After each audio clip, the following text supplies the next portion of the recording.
Hi, my name's Alexis, and I did my research on Corazon Aquino. Corazon Aquino was the 11th president of the Philippines, and she was a big player in the People's Power Revolution. Um, the People's Power Revolution was a peaceful protest against the President Ferdinand Marcos and his government. Many of the Philippines saw him as being corrupt and unfair. This is a picture of Corazon's husband, Ninoy. And Ninoy, he was the political opponent of Ferdinand Marcos, and he wasn't afraid to voice his opinion about how corrupt Marcos was. And Ninoy got thrown into jail a couple of times, and one of the times he went on a hunger strike, and Corazon had to bring him medications to help him out. That's how bad he was. But unfortunately, Ninoy stepped off of a plane and he got brushed by a bunch of people and he ended up getting assassinated. But I thought this picture was really powerful. It's a quote from Ninoy, and it says, "I shall dedicate the last drop of my blood to the restoration of freedom and the dismantlement of your martial law." And that was directed towards President Ferdinand Marcos. And this is a picture from the People's Power Revolution, which was the peaceful protest. And you can see Corazon Aquino, and doesn't even show all the people, but it had a lot of supporters. A lot of the people attended this event. That's how bad, they wanted Ferdinand out of office. And originally, Corazon Aquino was not planning to go into politics, but her husband was, and unfortunately, when he got assassinated, she ended up taking over for him. And this is a picture of Corazon Aquino. She's wearing yellow, and yellow was the color of the Aquino party. All right, moving on to the early life of Aquino and Ninoy. Corazon Aquino was born into a wealthy family in the Philippines. Even though she was born into a wealthy family, her parents always made it a point to teach her to be humble and grateful and to not get caught up in the material. She attended good schools and attended college in New York. Aquino received degrees in mathematics and French. She met her future husband, Ninoy, in college, and she got accepted to grad school. Ninoy was also from a successful, wealthy family in the Philippines, and Ninoy was very successful into politics. Ninoy proposed to Corazon, and she turned him down at first, and I guess she turned him down to focus on her education, but eventually she did end up saying yes, and they had 5 children. And Ninoy being in politics, Ninoy was known to be boisterous. Like, he wasn't afraid to speak his opinion, and Corazon was kind of more calm and reserved. And this is a picture, the map of the Philippines. You can see the capital, Manila, right here, and this is a picture of Corazon and Ninoy. Looks like they're having a cup of coffee, just smiling, enjoying married life. All right, moving on to President Ferdinand Marcos and the assassination of Ninoy. Ferdinand Marcos was the president of the Philippines.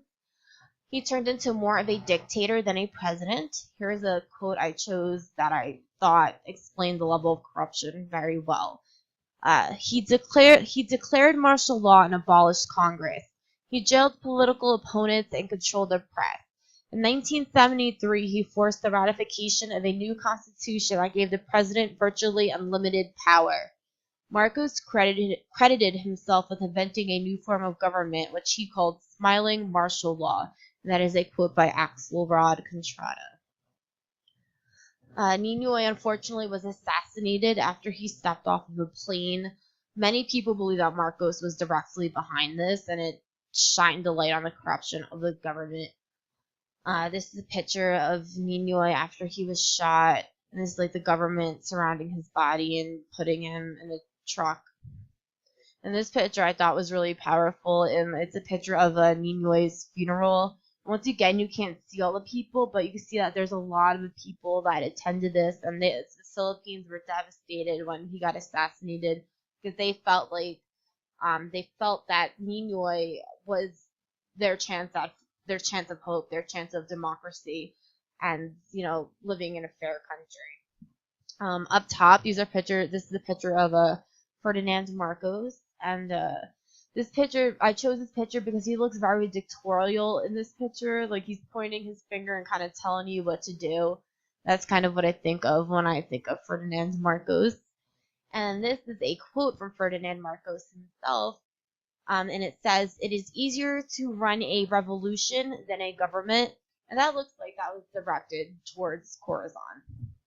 All right, moving on to the People's Power Revolution and Aquino becoming president. The Philippine people were done with the Marcos administration and they peacefully protested. A bunch of events led up to this, but Ninoy's assassination played a big part. The People's Power Revolution is a big part of Philippine history. There are now monuments, and they even reenact the revolution. Ninoy's assassination and revolution pushed Aquino into becoming a president. Corazon never, wanted to get into politics. She never saw herself as becoming president. But when her husband got assassinated, the people of the Philippines, were asking her to take over and, fill in for Ninoy's place. And this is a quote from Time magazine. "She originally didn't want to go into politics, but said she would if Marcos called an election and if she got 2 million petitions signed." And she ended up getting over 2 million. And eventually our president, Ronald Reagan, he actually called for Ferdinand Marcos to reassign, and he did.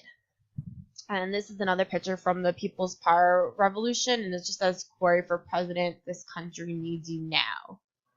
And I thought that was a really good picture. It kind of shows how desperate they were for a change. And then finally, Aquino restores democracy. Aquino carries on husband's legacy and restores liberty for the nation of the Philippines. She puts strong emphasis on the use of nonviolent tactics. Aquino is effective at her goals of president and gives the country hope.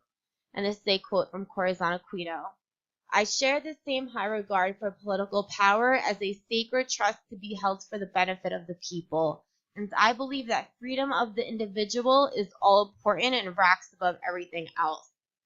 This really shows how, Corazon thought, and this is why so many people were for her. They felt that she was genuinely for the people and that she was going to be the good thing for their country.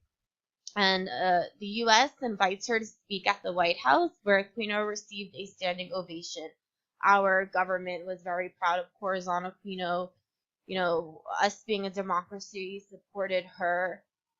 And, she did really great things. She was able to push the Philippines out of what they felt like. They felt like they were kind of in chains from President Ferdinand Marcos, and she was able to, restore democracy. And then this is just my We're Excited, my websites where I got my information, and all my images I got from Google. All right, I'm done with this, and I hope you enjoyed it.